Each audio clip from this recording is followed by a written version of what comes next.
এবার আসি টেল ল্যাম্পে। আমাদের ডিপার্টমেন্টাল যে টেল ল্যাম্প সেটা অনেকটা এরকম দেখতে, এবং এর ভেতরে যে ব্যাটারিগুলো লাগে সেটা আমি পরে দেখাচ্ছি। তো তার আগের ওয়েটটা একটু চেক করে নিই। এই যে টোটাল যেটা এর ওয়েট দাঁড়াচ্ছে 1 কেজি 55 গ্রাম ব্যাটারি সমেত।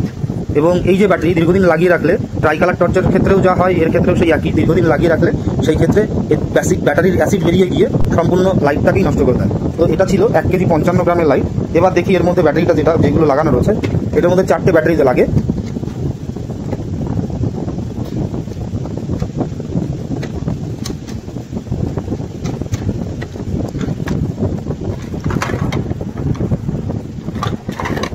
এই যে 4টে ব্যাটারি দেখতে পাচ্ছেন, এভারেডির ব্যাটারি। এগুলো সাধারণত এভারেডি কোম্পানি ব্যাটারিগুলো বানিয়ে থাকে।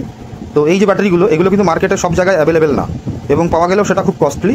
আর দীর্ঘদিন আপনি লাগিয়েও রাখতে পারবেন না, কারণ দীর্ঘদিন একইভাবে লাগিয়ে রাখলে সেক্ষেত্রে এইসব জায়গায় অ্যাসিড বেরিয়ে গিয়ে পুরো লাইটটাকে নষ্ট করে দেয়। তো এই ছিল সাপ্লাই লাইট, যেটা 1 কেজি 55 গ্রাম ওজন। আর খালি লাইটটা আমি যদি দেখি তাহলে 664 গ্রাম ওজন, দেখতে পাচ্ছেন 664 গ্রাম ওজন।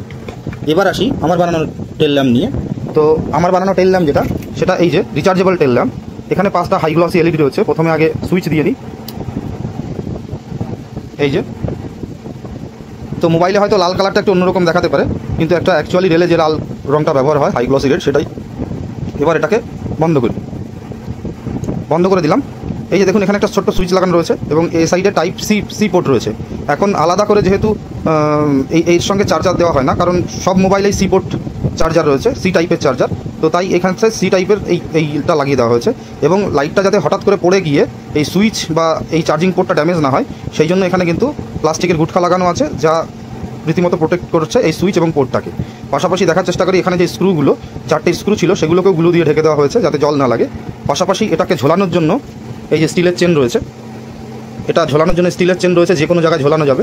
আর চার্জিংয়ের সময় এই 5টা এলইডির নিচে হালকা লাল জ্বলবে, আর চার্জিং ফুল হয়ে গেলে সেই লাল ভাবটা সরে গিয়ে ব্লু ভাব চলে আসবে, ব্লু কালার হয়ে যাবে। এর পেছনটা একটু দেখি, এই চেনটা এদিকে 3টে, এদিকে 3টে স্ক্রু দিয়ে আটকানো রয়েছে, আর নিচে যে গুটখাটা দেখালাম আমি, আর পেছনেও গ্লু দিয়ে আটকানো রয়েছে। তো এটা রিচার্জেবল আইটেম। তো এটার ওয়েটটা একটু দেখে নিই।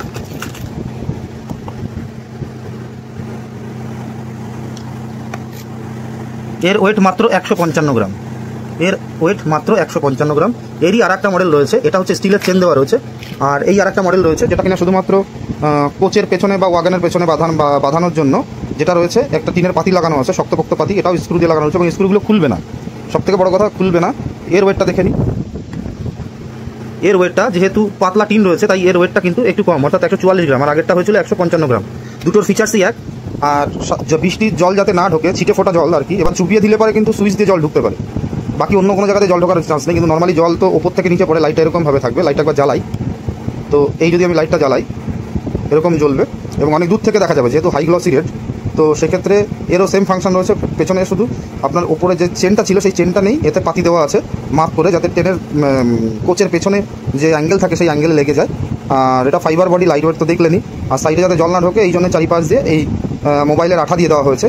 এক্ষেত্রে কেউ এটাকে যদি চিমটা দিয়ে না টানে, তাহলে কিন্তু এখান থেকে বৃষ্টির জল ঢোকার কোনো সম্ভাবনা নেই। তো স্ক্রিনে দেওয়া নাম্বারটির সঙ্গে যোগাযোগ করতে পারেন আপনার যদি এই লাইটের প্রয়োজন হয়। তবে এটার ক্ষেত্রেও একই, খুচরো নিলে যে রেট, বাল্ক অর্ডার নিলে পরে সেই ক্ষেত্রে রেটটা কিন্তু চেঞ্জ হবে। ধন্যবাদ।